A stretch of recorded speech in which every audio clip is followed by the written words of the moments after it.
Windows and Waves. This is Angela, and if you haven't been here before, or if this is the first video you're watching, Windows and Waves is a benzodiazepine recovery slash informational slash just survival channel that I've created for those of us warriors who are going through hell right now. If you like this channel, subscribe, like the videos that you like, and make comments. I have waited for a comment now and I haven't gotten one. So let's start. Today is going to be a little different than the last few days. I am going to be going over some stuff on my phone. So if I keep looking down, that's why. I have asked a series of questions from a couple of the different benzo withdrawal support groups that I am on Facebook. And I'm not going to say anybody's name. I am not going to say any actual locations, but I am going to give some examples of answers. So the first one is, how many people here still feel like their MD is oblivious to the hell you are going through? And I have gotten 0 positive response.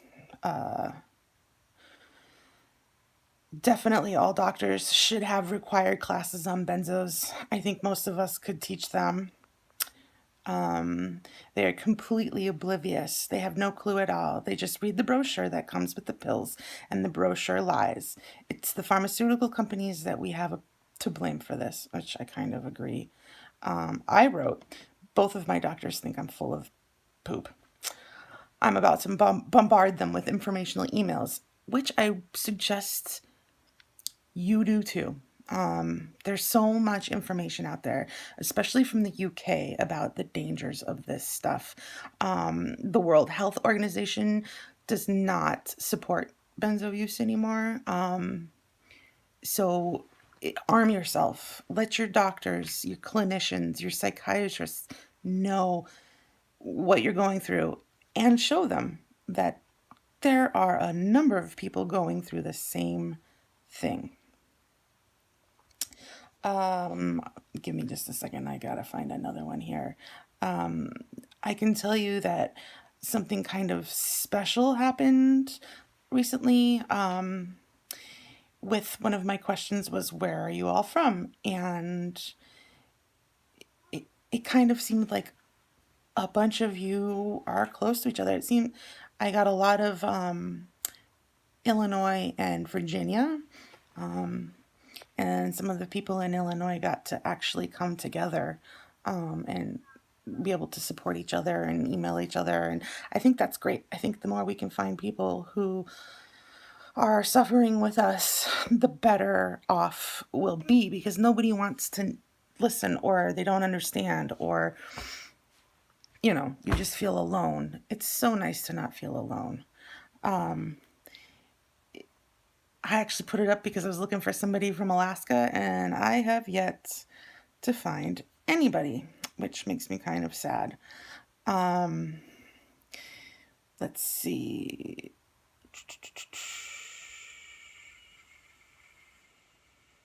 There's more. I'm just going slow here.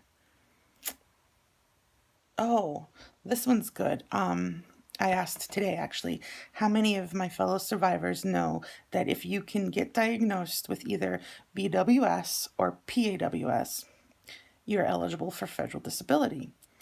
And it was kind of on both sides of the fence. It looks like some of the people in Canada with the more socialized medicine actually can. You just have to apply. Here, only one person has responded, and she knew about it, but I don't think a lot of people do. And then another one said, is there a difference between federal and state disability? And I got to be honest, I think the disability comes from the Fed, but you have to go through your state offices. So, if you need any kind of public assistance, you go to that office and they help you go through the process. At least that's how it works up here. Let's see, I have more questions. Let's go.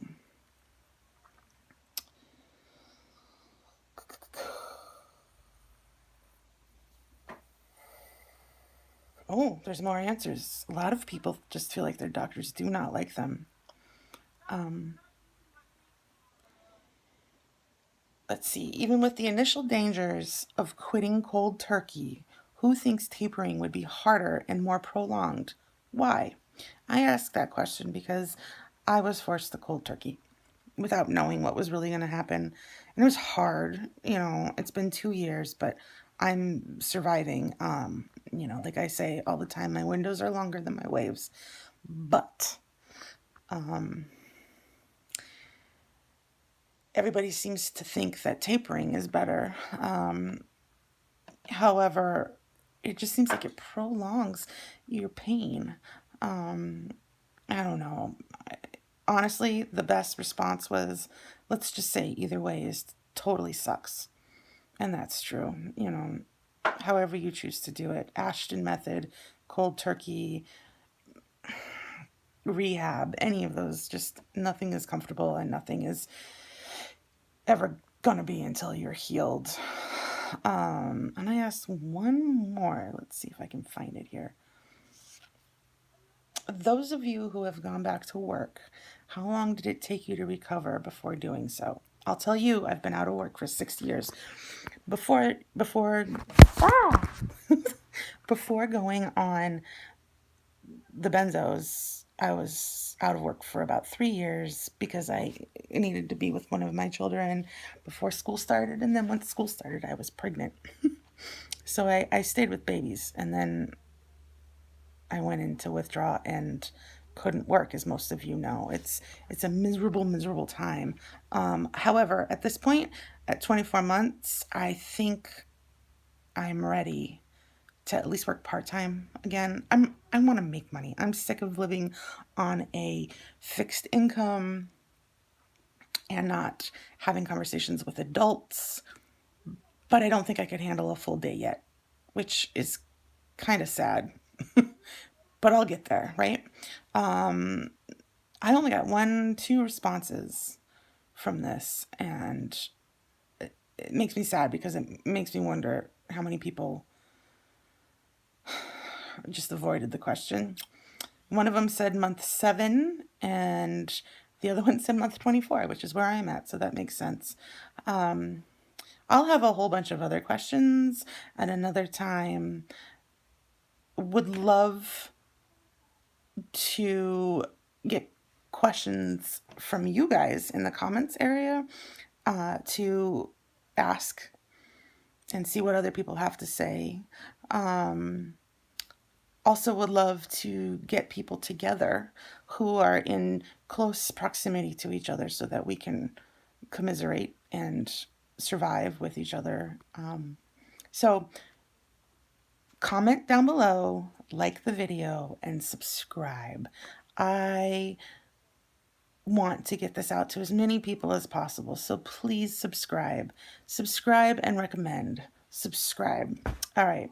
Thank you again. This is Angela with Windows and Waves. I'll see you next time.